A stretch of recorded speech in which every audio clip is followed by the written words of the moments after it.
नमस्कार, मी अनिल चव्हाण. अनिल सर अकॅडमीमध्ये मी आपलं सर्व स्वागत करीत आहे. आज आपण तिसरा बघितला तर द्वीपकल्प. आता आपल्याला बघायचं आहे किनारपट्टीचा प्रदेश.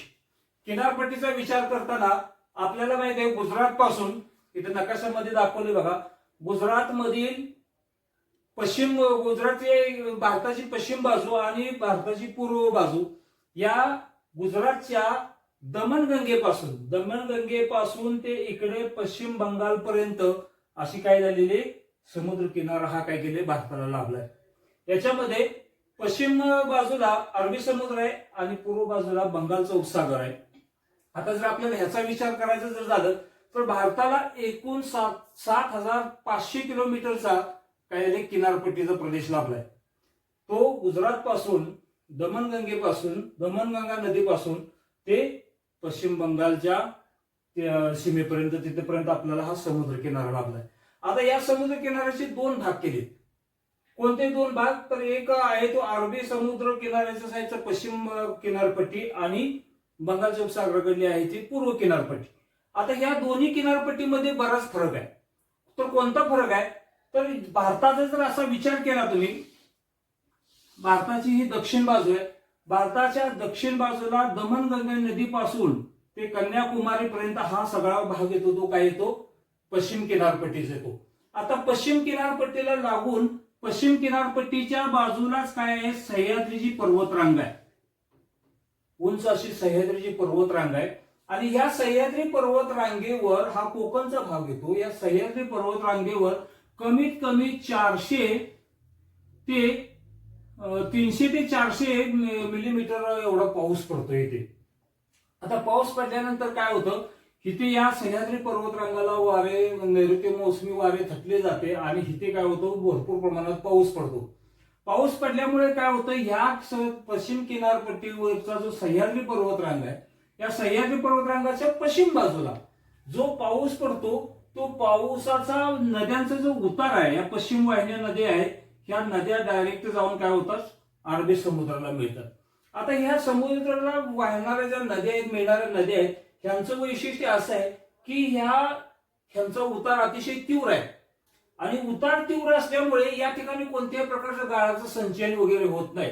काय होतं, डायरेक्ट पाणी काय होतं, जाऊन अरबी समुद्राला मिळते. आणि ही जी सह्याद्रीच्या पर्वतरांगेपासूनची अरबी समुद्रापर्यंत जो हा भाग आहे, त्याची जी किनारपट्टीची रुंदी आहे ती अतिशय कमी आहे.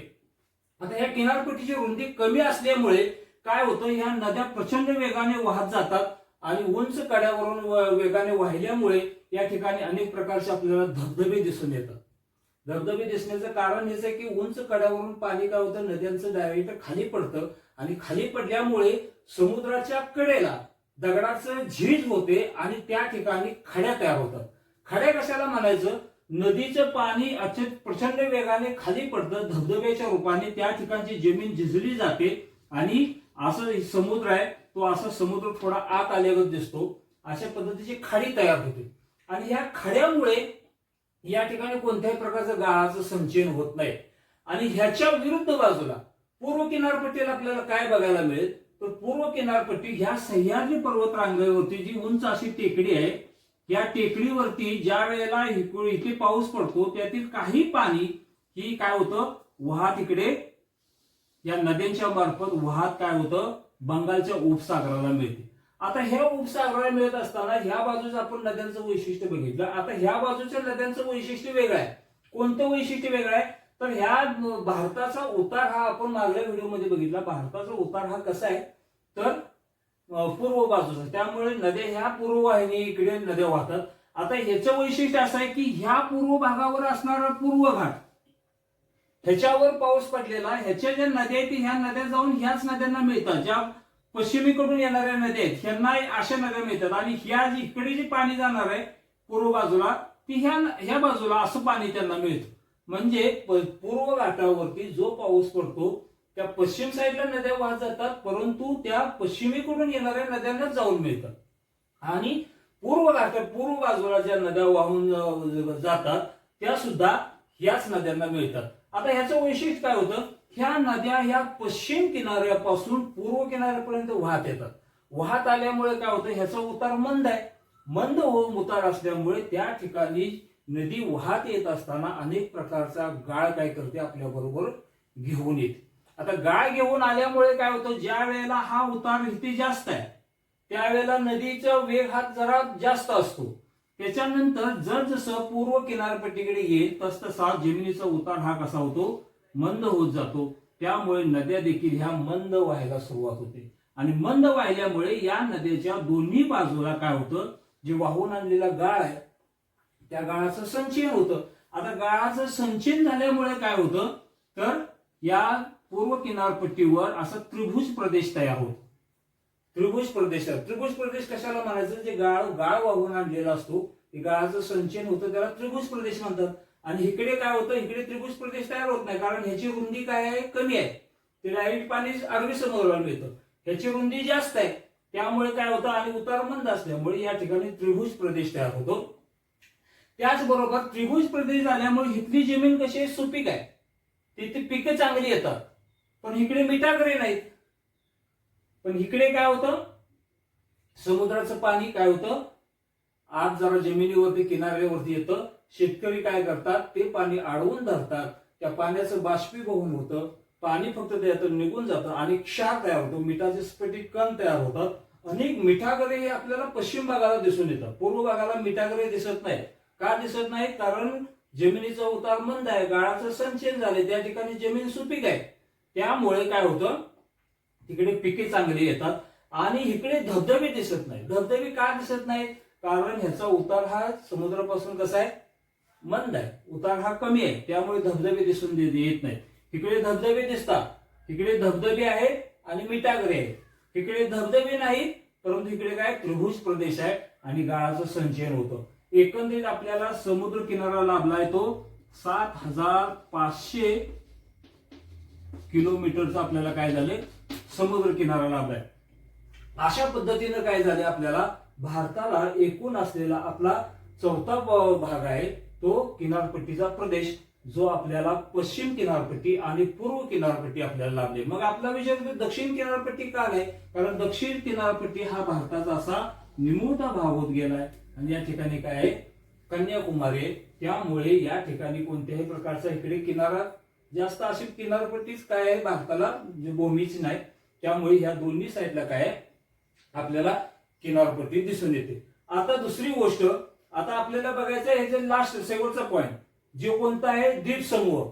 भारताला अनेक प्रकारचे काय झाले बेटे, समुद्रामध्ये असणारे बेटे. द्वीपसमूह कशाला म्हणायचं, समुद्रामध्ये जे असणारे बेटे आहेत या बेट्यांना काय म्हणायचं, द्वीपसमूह म्हणायचं. आता जर द्वीपसमूहाचा विचार केला तर मुंबई सुद्धा एक बेटच आहे. मुंबईच्या शेजारी असलेले दादर नगर हवेली आहे, केंद्रशासित प्रदेश आहे, तो सुद्धा एक बेटाचाच भाग आहे.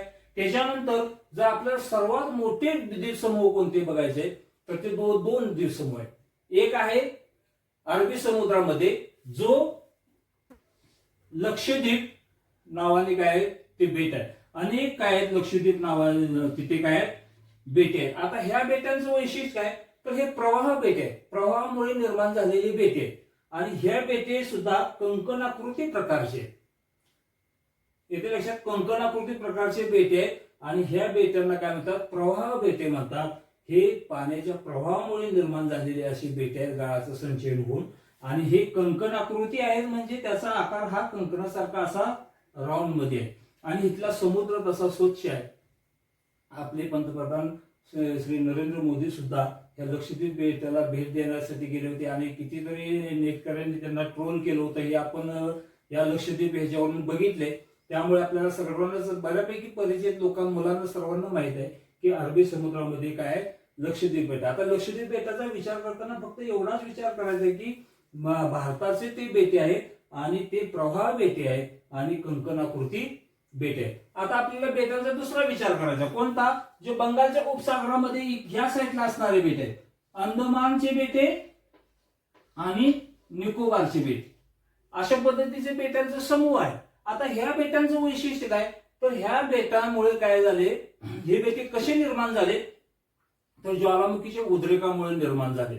ज्वालामुखीच्या उद्रेकामुळे जमीन काय झाली, लावारस थंड झाला आणि त्याच्यापासून अनेक प्रकारच्या अशा टेकड्या निर्माण झाल्या आणि हे अंदमानच्या वरच्या बेटे आहेत आणि निकोबारचे खालचे बेट आहेत. आता ह्याचं वैशिष्ट्य असं आहे की या ठिकाणी जागृत ज्वालामुखी होत. भारतातील जागृत ज्वालामुखीचं ठिकाण विचारलं तर बॅरेन बेट असं त्याचं काय आहे, ठिकाणाचं नाव आहे. त्याला काय म्हणतात, जागृत ज्वालामुखी म्हणतात. आता जागृत ज्वालामुखी आणि ज्वालामुखीचे प्रकार आहेत. निद्रित ज्वालामुखी, जागृत ज्वालामुखी, मृत ज्वालामुखी. मृत ज्वालामुखी म्हणजे काय, एकदा ज्वालामुखी झालाय आणि तो पुन्हा होणार नाही, होण्याची शक्यता नाही, तो मृत ज्वालामुखी. निद्रिस्त ज्वालामुखी आहे तो काय, एकदा ज्वालामुखी झालाय पण पुन्हा कधी होऊ शकेल अशी परिस्थिती निर्माण होणे म्हणजे निद्रिस्त ज्वालामुखी. एखादा माणूस झोपलेला असतो, कोणत्याही क्षणी उठू शकतो, तशा पद्धतीचं ज्वालामुखी आहे. एकदा झालाय पण पुन्हा कधी होऊ शकतो, त्याला निद्रिस्त ज्वालामुखी म्हणायचं. आणि जागृत ज्वालामुखी म्हणजे तो सतत होत असतो, सतत त्याचे काय होतात, उद्रेक होत असतात. असे जे ठिकाण आहे की ह्या बेटामधील अंदमान निकोबार मध्ये बॅरेन बेट आहे. त्या बॅरेन बेटावर जागृत ज्वालामुखी आहे, जो भारतातील एकमेव ठिकाण आहे जागृत ज्वालामुखीचं. निकोबार बाबत आपल्याला माहित आहे, निकोबार मधील शेवटचं टोक आहे. जर आपल्याला विचारलं भारताचं शेवटचं टोक कुठलं, तर आपण शक्यतो सांगतो की कन्याकुमारी. अक्षवृत्तीय रेखावृत्तीय विस्तार आपल्याला माहित आहे, ज्या पृथ्वीच्या गोलावरती किंवा नकाशावरती काढलेल्या काल्पनिक आडव्या रेषा असतात त्यांना म्हणायचं अक्षवृत्त, अक्षवृत्त म्हणायचं. आणि पृथ्वीवर किंवा नकाशावर काढलेल्या काल्पनिक रेषा ज्या उभ्या रेषा असतात त्यांना रेखावृत्त असं म्हणतात. तर जर आपल्याला जर भारताचं शेवटचं टोक विचारलं तर मुलं शक्यतो लिहितात काय, कन्याकुमारी. पण भारताचं शेवटचं टोक कन्याकुमारी नाही, हे बेटे आपलीच आहेत. या बेटातील शेवटचं टोक आहे त्याचं नाव आहे इंदिरा पॉइंट. हे इंदिरा पॉइंट जे आहे ते भारताचं शेवटचं टोक आहे. म्हणून जर असा प्रश्न आला की भारताचं शेवटचं टोक कोणतं, त्याचं नाव काय, तर त्याचं नाव आहे इंदिरा पॉइंट. आता हे बेटे ज्वालामुखीच्या उद्रेकामुळे झाले आणि ह्याचा आकार सुद्धा कंकणाकृती अशा राऊंड मध्ये, म्हणून ह्याला कंकणाकृती म्हणतात. आता हे मात्र हे प्रवाळ बेटे आणि ही ज्वालामुखीच्या उद्रेकामुळे तयार झाले, दोन्हीही कंकणाकृती आहे. पण ह्याच्यावरती काय आहे, जागृत ज्वालामुखी होतो. आणि भारताचं शेवटचं टोक काय आहे, निकोबार आहे, इंदिरा पॉइंट आहे. अशा पद्धतीनं भारताला एकूण 5 प्राकृतिक विभाग लाभलेले. पहिला बघितला आपण हिमालय, दुसरा बघितला मैदानी प्रदेश, तिसरा द्वीपकल्प, चौथा किनारपट्टीचा प्रदेश, मग तो पश्चिम किनारपट्टी आणि पूर्व किनारपट्टी. दोन्हीमध्ये कोणता फरक आहे हे देखील आपण बघितलं. कोणत्या बाजूला मिठागरे आहेत, कोणत्या बाजूला धबधबे आहेत, कोणत्या बाजूला त्रिभुज प्रदेश आहे, कोणत्या बाजूला धबधबे नाहीत. त्रिभुज प्रदेश असण्याची मेन कारणं काय आहेत, ज्या नद्या उगम पावतात त्या पश्चिम वाहिनी नद्या कशा आहेत, पूर्व वाहिनी नद्या कशा आहेत.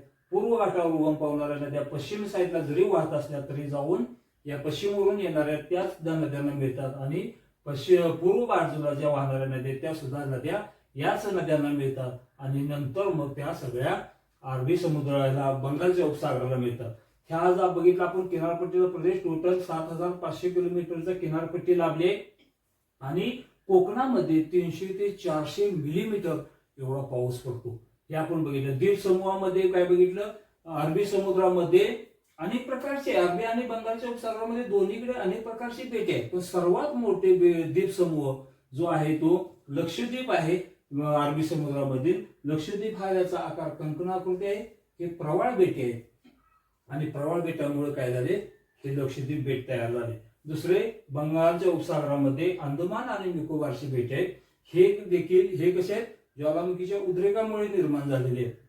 ज्वालामुखीच्या उद्रेकामुळे निर्माण झाले त्या ठिकाणी जागृत ज्वालामुखी होतो, ते ठिकाण आहे बॅरेन बेट. आणि या भारताचे आपले शेवटचे टोक आहे त्याला म्हणतात इंदिरा पॉइंट, जे निकोबार बेटावरती आहे. अंदमान निकोबारचा आपल्याला उल्लेख माहित आहे. सावरकरांना अंदमान निकोबारच्या त्या ठिकाणी त्यांना कैद करून ठेवलं होतं. त्याला काळ्या पाण्याची शिक्षा असं म्हटलं जात होतं.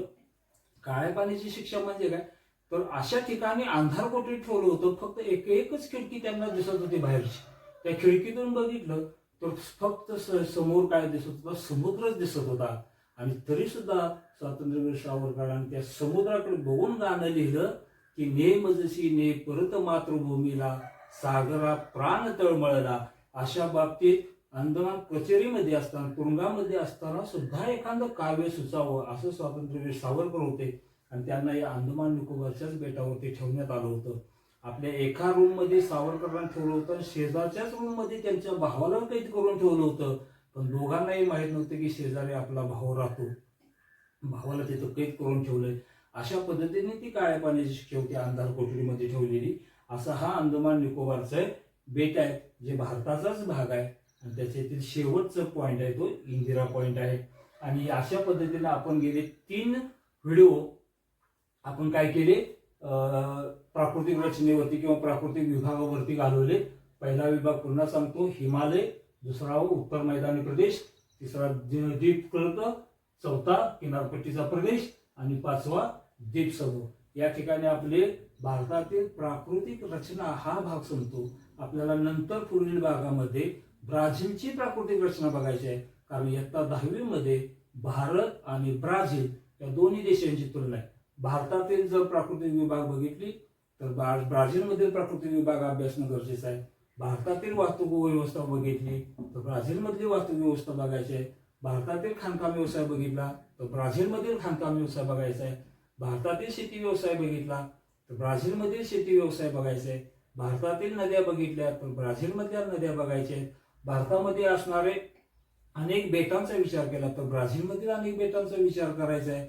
भारतातील कोणकोणते प्राकृतिक विभाग आहेत ह्याचा आपण अभ्यास केला. आता आपल्याला ब्राझीलचा कोणकोणता प्राकृतिक विभाग आहे त्यांचा अभ्यास करायचा आहे आणि त्याच्यानंतर मग आपल्याला जलप्रणालीचा अभ्यास करायचा आहे की भारतामध्ये कोणकोणत्या नद्या आहेत, कशा वाहतात, ब्राझीलमध्ये कोणकोणत्या नद्या आहेत आणि त्या कशा वाहतात. हे आपण सर्व भाग पुढील भागामध्ये बघणार आहे. तर आजचा हा व्हिडिओ तुम्हाला कसा वाटला हे तुम्ही कमेंट्स करा, लाईक करा आणि सबस्क्राईब करा. सर्वांनी व्हिडिओ बघा आणि इतरांना देखील शेअर करा. थँक्यू.